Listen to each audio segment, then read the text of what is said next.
that feels really real for me. So I have a 2-year-old and a 4-year-old, and it's scary how quick they know how to use my phone and the iPad, and they see it. It's also been really convicting as I've prepared for this, and I'll maybe share some of these stories as we go, but just to even, like, if my 2-year-old daughter sees either my wife or I's cell phone somewhere away from us, she's like, "Daddy, your phone," and runs and brings it to me like it's connected to me. It's like, you can't leave that there. It has to be with you at all times. You know? So there's been a lot of conviction even for myself that I'll share with you guys, just even thinking about the world that my kids are growing up in and how to handle all that. But again, like, it's part of the fabric of our lives.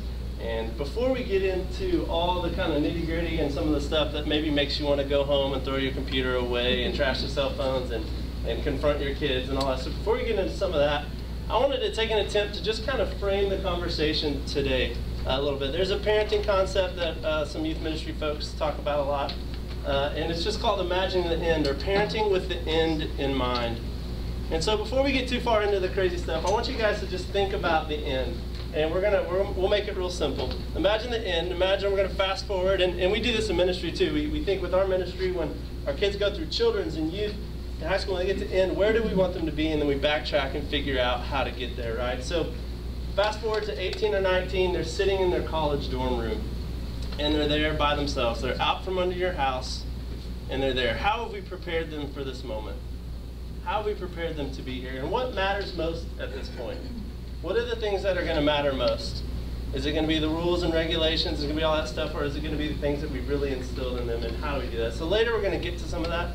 But before we get there, as we're imagining the end, I want to just throw out maybe the end as a goal, just real simplistic. We want mature, Jesus-following adults, right? We want our kids to grow up to be adults. We want them to follow Jesus, and we want to know what all that means. We want them to grow in wisdom, in a relationship with Jesus and with others, and social media has a lot to interplay with all those sorts of things. And then we want them to be a living Christian and not just a behaving Christian. We want them to be someone, when they're in the college dorm room, they know who they are in Christ. That's a part of who they are. They're making decisions out of that base, and they're figuring all that stuff out. So if we're thinking about that as the end, where are they now? And I just want to use this to kind of help frame our conversation, help us think about a few things tonight. So they're in this process of individuation, becoming oneself, and this is going to be really simplistic kind of developmental psychology stuff, but this is a big word that people use for this idea of becoming oneself. And if you break it down even further, in adolescence, there's kind of 3 tasks. If you search the tasks of adolescence, you might find 10 tasks, 20 tasks, whatever. These are 3 that we're just kind of picking on here. Tasks of adolescence as the kids are growing up. And the first one is this idea of identity. And they're constantly asking themselves in adolescence this question: who am I? Who am I? Who am I?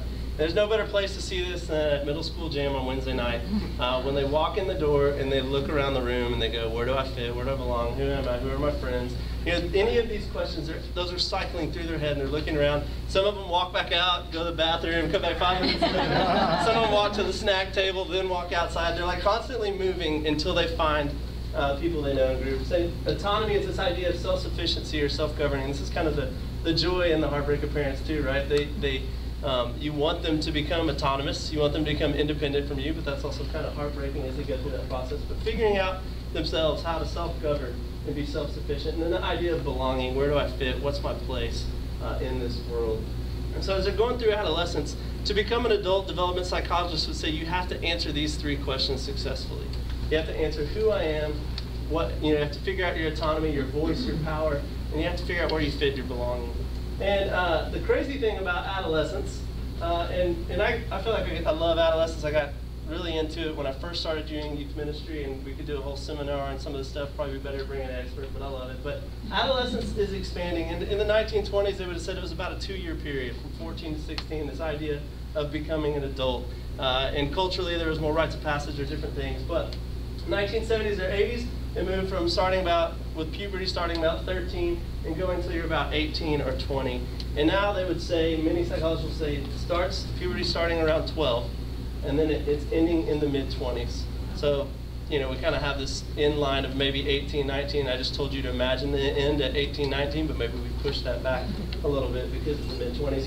You factor in the fact that their frontal lobe isn't developed until the mid-20s, that whole discernment, judgment part too. So you got a big mess. You got a big mess of stuff going on, but I think that's fascinating to think about. adolescence, something starts with puberty, and you can debate whether it's the milk hormones that's making it, go back this way or whatever. But it also ends kind of in culture. And so we have just been, in our culture and our society, extending this period of adolescence, extending this wrestling of identity, autonomy, belonging, just constantly asking these questions. And I think it has a lot of ramifications to the stuff we're going to talk about today. It's also a psychosocial dynamic, meaning that they've got all this stuff going on internally. They're asking all these questions, they're trying to figure it out, but they also have a lot of information coming at them as well. And it's telling them who they are and where they belong. And they're trying to just sort through all this and deal with all this and figure all these sorts of things out. This is where that piece of autonomy comes in play. And I think the reason we're saying all this is we want, imagine the end, the whole idea of adolescence, all these questions, is we want you guys to start thinking back again as we go towards forward, as we get into the scary stuff. Before we get there, what are we trying to do with our kids? Where are we trying to take them? What's going on with them now? How can we help them go through all these things, especially when we get to regulation? Before we just shut it all down, throw the phone out, but how do we really get to a place where we are building wisdom? We're helping them. You're going to see these things in play if you observe them on social media. One of the things they say, and I think Doug covers this a little bit, but sometimes personalities tend to flip-flop online. So extroverts are kind of bored with social media because they wish it was a place for people to hang out. But introverts might take the time to craft a message and send it out there and see how people respond, something they wouldn't have the courage to do in a social setting. And so you may look on there and go, what in the world are my kids? But they're trying on these different selves. They're trying to figure out who they are. They're in the process of individuation, and they're sorting through all these questions. And social media sometimes gives a platform. It also goes, how come my photo doesn't have 240 likes like someone else's photo? Or how come this? So you can see how all this stuff kind of interplays. But again, to become an adult, they want to answer these questions, and our goal is to get them to that place. Do I have one more on there? So just wanted to throw this out there, and this is a quote. It's funny, it's 2012, it's already outdated because Facebook was the cool thing. And they're like, this thing, Instagram's kind of up and coming, and here we are 2 years later, and that's what I did. But it's real small, real easy. But this little quote they had in there, and it said, don't forget the end game. As parents of teenagers, we are trying to raise adults. We're more interested in wisdom than compliance, more interested in responsibility than in high walls of protection, and more interested in healthy parent-teen communication than maintaining a veneer of good appearances.